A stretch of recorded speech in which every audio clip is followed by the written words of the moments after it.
This is CBC Winnipeg News.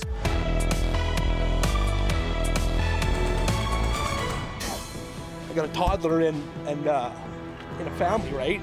That's the last thing you want, is to be homeless, not by your choice. We have a lot of anxiety right now because this was our home.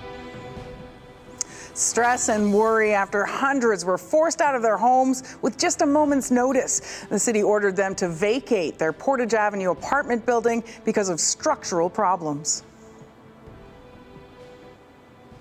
Good evening. Thanks for joining us. People have been frantically moving whatever they can out of their suites as they try to find new homes. CBC's Rosanna Hempel has more. Okay, hold on, Rosie. This family is packing up 2 apartments after getting just hours to move their life's belongings. We've been moving since basically 8, 9 o'clock last night, and it's been nonstop. We haven't slept. Kayla DeSomme's mother and her partner also live at Birchwood Terrace on Portage Avenue. None of them know where they're staying tonight. I'm freaking out on the inside, trying to keep it together. It began Thursday night with confusion and shock. Residents got an emergency order from the city to vacate the premises. Danny Lieber rushed home from work when he found out. Well, it's scary because, you got I got a toddler and in a family, right? I'm stressed out, man. Like, I don't even know what to do. The city says it issued the order due to unsafe conditions. Is there a fear that the building could collapse? That is the fear. Jay Shaw with the city's emergency management department says the landlord brought in an engineering consultant. They found the columns in the underground parkade were seriously corroded. This order was issued to prevent a potential disaster. Neighbors on Assiniboine Crescent are on an evacuation watch. The city has set up a reception center for residents at a nearby hotel. The Canadian Red Cross says it's helping provide emergency lodging and food for those who need it. About 250 people lived at Birchwood Terrace. 5 floors, that's a lot of people. And you expect us to be moved out in 12 hours? 8 o'clock at night. You know, my wife and I were lucky to get this U-Haul at 9 o'clock at night. Meanwhile, Lakewood Agencies, which manages the building for Ladco, told tenants their leases are considered terminated effective immediately. Lakewood says it isn't taking questions from media Friday. They say they're focused on getting information to tenants.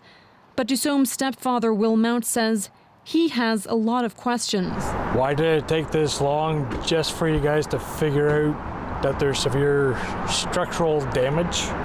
The city says people have the next 24 to 36 hours to leave. Rosanna Hempel, CBC News, Winnipeg. Some video in just moments ago. More than 100 residents crowded into a meeting with a representative of Ladco, which owns Birchwood, as well as an engineer to answer questions. Many told CBC they were not happy with what they heard. The trial of admitted serial killer Jeremy Skibicki is hearing details on what police learned about each of his victims and when. CBC's Brittany Greenslade has the latest from court and a warning: the details are graphic and disturbing. 2 weeks, 3 acres, 1 Winnipeg landfill. It was an exhaustive search for the remains of Rebecca Contois, one of Jeremy Skibicki's victims. We heard more about it Friday. It all started with the gruesome discovery in this North Kildonan dumpster on May 16th. Constable Brian Newman told court how he was pulling bags of the young woman's remains from the bottom of the bin that day as officers were searching nearby dumpsters for evidence. But he told the court little did they know that mere blocks away, the remains of 2 of Skibicki's other victims, Morgan Harris and Mercedes Myron, were piled on top of each other in a different dumpster. Newman says surveillance video shows the 37-year-old placed them in there 3 days apart. The remains sat there for over 2 weeks before the bin was trucked to the Prairie Green landfill outside the city. It wasn't until June 20th when police connected the dots. By then, they say it was too late to search. Police still don't know where the body of Skibicki's 4th victim may be or who she is. The community has given her the name Mushkade Bishake Ikwe Iban. Court heard forensic evidence found inside his apartment has been linked to his 3 known victims. Police also found pieces of their clothing and personal items. His home, the last place they were alive. Harris and Myron's bodies have never been found. Their families hope that will change after the trial, when a search of Prairie Green gets underway. Brittany Greenslade, CBC News, Winnipeg. Parks Canada is defending its decision to close Clear Lake to boating this summer. The temporary ban is aimed at preventing the further spread of zebra mussels. The invasive species was found last year in the lake. Staff at Riding Mountain National Park are working to see if the mussels can be eradicated. Parks Canada says there's a lot at stake. If zebra mussels become established in Clear Lake, they will eventually make it all the way to the Forks in downtown Winnipeg. Along the way, they will have a cost for people and the environment. They will affect industry, agriculture, recreation, flood protection, and the drinking water supply for tens of thousands of Manitobans. Nobody wins when zebra mussels show up. The ban applies to all watercraft, including canoes and kayaks. Swimming and fishing are allowed from shores and docks. Beach toys and inflatables can be used, but should be decontaminated first. Well, now that the ice has melted on Lake Winnipeg's southern basin, people living along Manitoba's largest lake are noticing something different this spring. As CBC's Bartley Kivas reports, the lake is unusually low. Exposed lake bottom on the western shore of Lake Winnipeg at Panema, an unusual sight in early May. Where's the water usually like right now? Well, normal years, I would say right about here. We have had it higher. Randy McMahon runs errands on the lake, a bed and breakfast. He says he's never seen the lake this low at this time of year. Very, very unusual, yes. Yeah, you would never see all this rock in the springtime. Right now, Lake Winnipeg's at 712.3 feet above sea level. That's not the lowest the lake's ever been, but it is within a centimeter of the lowest level this lake has been on this date since Manitoba Hydro started regulating lake levels.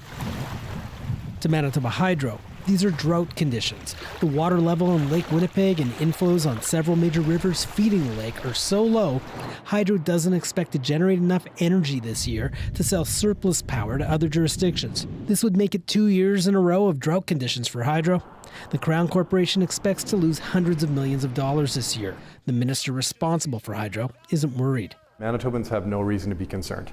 Adrian Salas says it's too soon to worry about the effect of a prolonged drought on Manitoba Hydro's finances or those of the province, which relies on revenue from hydro. Manitoba receives most of our precipitation that drives hydro between May and August. The low lake levels having other effects. Hydro is warning boaters about the hazards of exposed rocks and sandbars. Harbors are also affected. 3 boat slips at Balsam Harbor Marina on the east shore of Lake Winnipeg are unusable due to low water. But this hydro drought is not an agricultural drought. Thanks to recent rains, soil moisture across southern Manitoba is average to above average. Curtis McRae grows wheat, canola, and soybeans north of Oak Hammock Marsh. I have 30 days left to get my crop in. He's only started seeding this week because his fields have been too wet. It's tight enough I gotta sweat a little. Like, we need a lot of good luck, a lot of this sunshine, which is glowing on me right now. I really like that. For Manitoba Hydro, luck would mean not sun, but a lot more rain. Lake Winnipeg is expected to rise gradually until the middle of August, maybe by another foot. That's great if you like sandy beaches, but it's not so great if you're Manitoba Hydro. Bartley Kivas, CBC News, at Balsam Harbor. Premier Wab Kinew promised months ago to bring doctors back to Carberry. Today, he delivered on that promise. CBC's Ian Fraze reports. A warm welcome for new doctors. I'm just going to cut to the chase. We're here to announce the reopening of the Carberry Emergency Department. The town's ER closed last August when Carberry's 2 remaining doctors left. It was election time in Manitoba, and Wab Kinew made a promise. We would ensure that there's a doctor coming back to Carberry. But as Premier Kinew found, it was easier said than done.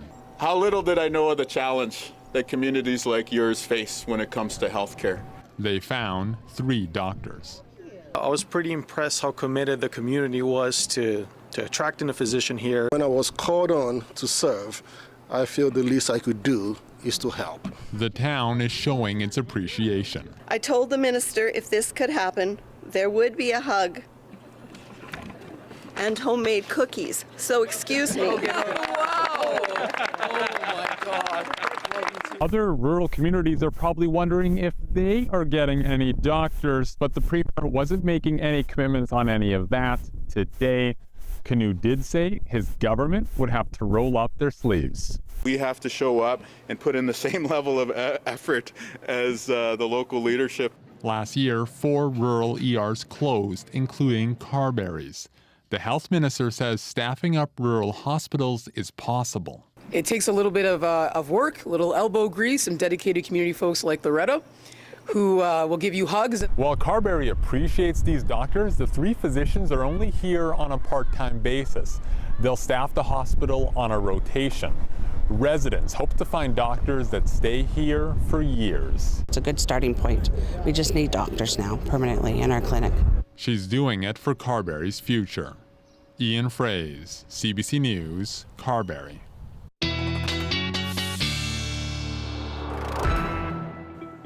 I wonder what kind of cookies those were. Yeah. CBC weather specialist Riley Lachuk joins us now. So something special to see up in the sky tonight, Riley? Yes, granted that you're in a part of our province that will have clear skies tonight, which actually will be most of us. So yes, if you could get away from the city lights, the town lights, you'll have something to see tonight. And here is what that is. Yes, the aurora will be back in high power as we get through into the evening tonight and tomorrow night. The best viewing times for that, by the way, here, 10 p.m. To 4 a.m. So you might have to stay up a little bit late if you want to see that aurora. But look at how widespread this will be. So if we're looking on a scale of 1 to 9 here, the KP index, this indicates how strong that solar storm will be. So tonight we're expecting about an 8. Tomorrow night at about a 5. So pretty good conditions to see some aurora the next couple of nights. And even as far south as sort of Nebraska and Iowa getting a chance to see the northern lights. So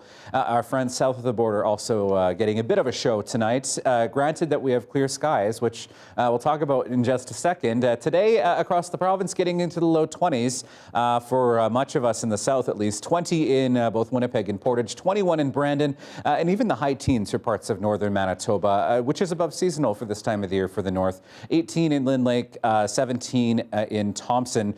Mainly clear skies, a little bit of cloud cover starting to move into the north. This ahead of an area of low pressure that'll bring a little bit of precipitation as we get into the weekend. Even a few little pop-up showers and thunderstorms into northwestern Ontario. But other than that, not a whole ton to speak about. Here is that low pressure system here as it works its way into northern Manitoba. Leading edge of this here is a cold front that will sweep through as we get through the later part of Saturday as well. That will bring us a chance of some thunderstorms through the southern part of the province tomorrow because temperatures will be up there into the high 20s and combined with some of this energy, could see a few pop-up thunderstorms through the afternoon tomorrow. For the most part, non-severe in nature, but we could see some wind gusts as we get into the later afternoon into the evening tomorrow. For Sunday, mainly sunny skies, a little bit of cloud cover, calling in a mix of sun and cloud as well as we head into Monday. But this here is our next weather maker back in Saskatchewan. This setting up to bring us some showers through the middle part of next week, which we'll talk about in your 7-day forecast a little bit later. Rainfall accumulation, just a trace to a couple of millimeters generally across the north, but we could see some higher pockets of accumulation around the Hudson Bay coast as we sort of get that direct hit from that area of low pressure that's moving through. But what we will get here in the south is the winds tomorrow. So we're looking at winds out of the west at about 20 to 40, west-southwest winds through the afternoon. And that's what we're kind of looking at here as we get into the rest of the weekend, as well as a little bit of breezy conditions. So by the time we hit the afternoon, 3 degrees in Churchill with some rain, 10 in Gillam tomorrow afternoon. For us in the south, we're looking at temperatures in the mid to high 20s once again, 27 tomorrow, Emily, with that risk of a thunderstorm in the afternoon, and then temperatures close to that 20-degree mark as we get into next week, and maybe some showers, which I'll talk about a bit later. And Riley, the Aurora Borealis tonight, do you think people can see it in the city? You have to go out of the city to really get away from that city light if you really want the show. Okay, thank you. You're welcome. Spring came early this year, and so did the ticks. The province says climate change is causing their territory to expand, and as CBC's Arturo Chang reports, ticks aren't just an annoyance, they're a health risk. It's nice out there for us, but also for them. This veterinarian says if they're biting your furry friends, they're also probably biting you too. In previous years, we might have been thinking about starting in May or possibly April.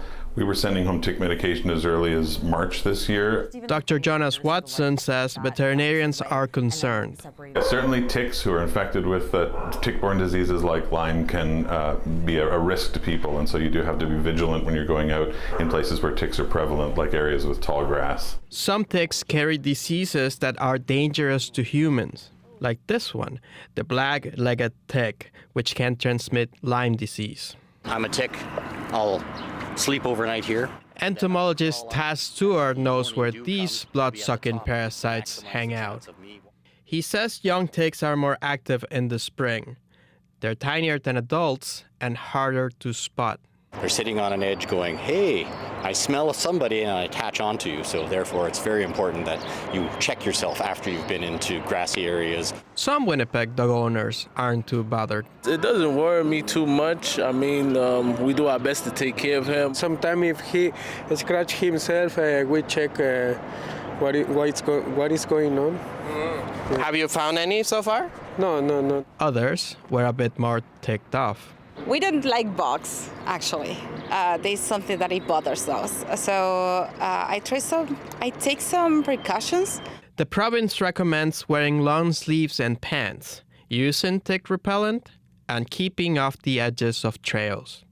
If a black-legged tick latches onto you for more than a day and a half, you should see a doctor. Better to tick all the boxes. Arturo Cheng, CBC News, Winnipeg.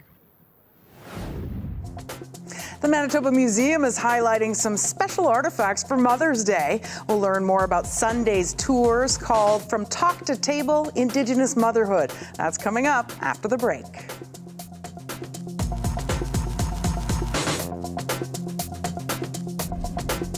Promo for The Fall Guy, the action-packed tribute to the stunt community starring Ryan Gosling and Emily Blunt. The movie was a box office disappointment in its opening weekend, despite positive reviews. Is this an ominous sign for the upcoming blockbuster season? Pop culture columnist Rad Simon-Pillay is here with a preview of some other big releases that could get audiences back into the theaters. Hi, Rad.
The Manitoba Museum is offering a special tour for Mother's Day. It's called From Talk to Table, Indigenous Motherhood, and tickets are expected to sell out. I met the tour guide earlier to learn more. We're here at the Manitoba Museum with Tashina Houle-Schloop. She's the head of Indigenous programming and engagement here at the museum. Hi, Tashina. Hi. So tell us about the event on Sunday. What can people expect? So for Mother's Day, we'll have our Indigenous Motherhood Tour. We'll offer 2 sessions, one at 11 and one at 2. And so the entire day will comprise of a galleries tour. So we'll take participants through the galleries, looking at some artifacts that are related to Indigenous motherhood, such as this beautiful cradle board and other cradle boards in our collection, and other baby and children's clothing. And then after that, we're gonna go up into the lab for a behind the scenes tour and look at some more artifacts that are not usually on exhibit. Oh wow, what can people expect from that part? It's usually very exciting for people because these are artifacts that haven't been seen in a while, unless artists come in to view them and study them. But yeah, it's a very unique experience. And then after that, we'll invite participants to have tea and coffee and bannock, and we have Shelley's Indigenous Bistro catering for us. So it'll You gotta have tea with your mom on Mother's Day, so with bannock, that's even better. Absolutely. And so obviously the theme is Indigenous motherhood. What can people learn about that by taking this tour? I think I want the biggest takeaway to be that Indigenous parenting, Indigenous traditional parenting and motherhood is incredibly beautiful. And there are certain parts of our culture that deserve recognition and appreciation. And so I will be talking a lot about traditional birthing practices and some ceremonies that are involved in bringing up our children. Yeah. Sounds so interesting. Thanks for joining us and telling us more. Of course, thanks for having me. Still ahead, Riley Laychuk is back with a 7-day forecast. You're watching CBC Winnipeg News.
Rad Simon Pillay is our pop culture columnist. You can follow him on social media. He is at Just Say Rad. You're listening to Up to Speed. Matt Humphrey is in one last time for a look at news headlines. Hello, Matt.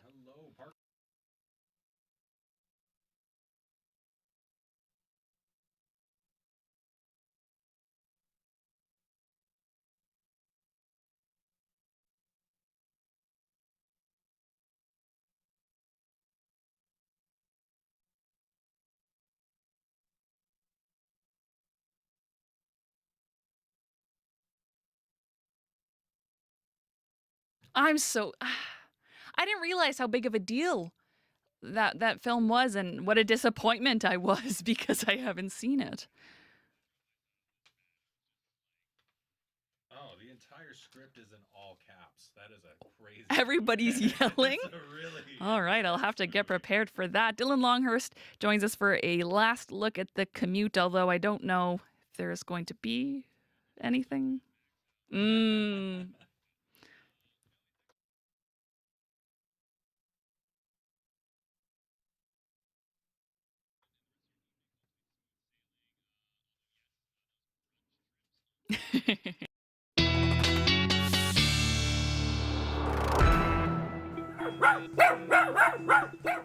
All right, here's your dog walking forecast for your Saturday, and we're looking at a pretty pleasant day ahead for dogs like Kayla, who I'm told really love watching the dog walking forecast. Thank you, both Sharon and Michael, for sending this one in. I love it. We're looking at 13 degrees first thing in the morning, up to 27 with the risk of some thunderstorms later in the afternoon. Here's your provincial forecast for Saturday. 27s for both Brandon and Winnipeg, 28 in Morden tomorrow. So we're looking at temperatures that are about 10 degrees or so above normal.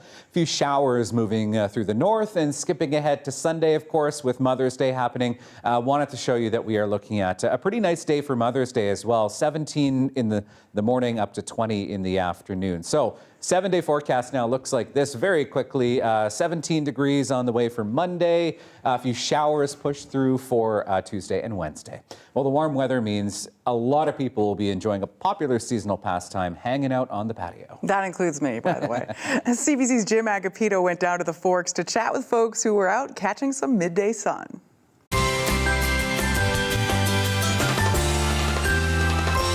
Okay, patio season, it's obviously a nice day. What does that mean for a place like the Forks? Yeah, obviously we see people come out, especially right now, it's lunchtime, so you see people come out and enjoy the space, whether they're patronizing one of our food vendors from inside the Forks, or whether they're bringing their own lunch. There's a place where people can come, sit, enjoy the waterfront, and eat their lunch. Really good. I have missed summer. It was my first winter living in Winnipeg. I have missed the sun so much. I love summer. I'm gonna really enjoy spending probably most of it here. Enjoying it excellent. I'll be probably outside enjoying the people, the weather, and enjoying it with friends. What do you have to look forward to, you know, being out here on a patio for the rest of, hopefully, next couple of months? People watching. Is that the favorite pastime out here? Yeah, one of them, yeah. We've been having some crummy weather lately, but now is the day. Is this your first day out, like really out in the patio? Yeah, like I've been working and with school, but now that I have a day off and it's beautiful out, why not take this opportunity to come outside with the dogs? You know, we walked to the Forks from our house and it's good. It's been a great walk with the dogs, and yeah, it's really nice out. So how about you, Riley? Gonna check out a patio? I think so. Don't forget the sunscreen. Yes, and good the idea. hat, especially with the 27-degree high tomorrow. Yeah, no kidding. I'm definitely going to put on a hat.